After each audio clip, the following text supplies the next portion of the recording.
When Emily's cousin vanished on a late-night drive through the Appalachian backroads, she returned to the town where they grew up to search for him.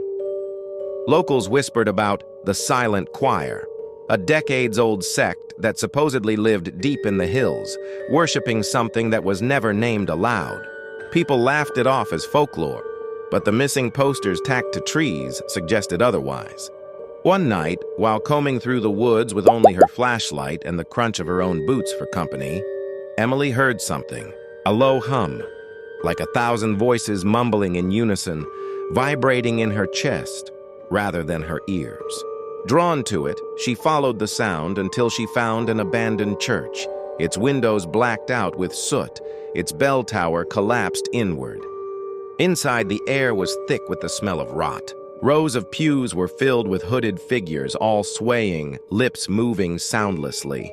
Emily realized with horror they weren't humming. They weren't making any sound at all. In the center, her cousin stood with glazed eyes, his mouth open, not breathing, not blinking, just singing in that impossible silence. One of the hooded figures turned its head toward her.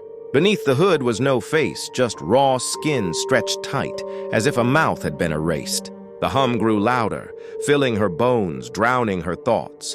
Her flashlight flickered.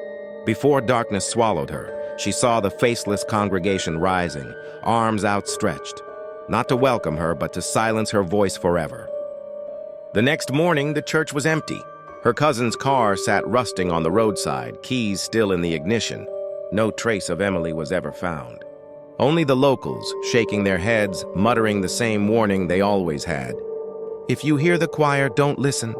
Don't follow, or you'll never be heard again. Like, comment, and subscribe for more.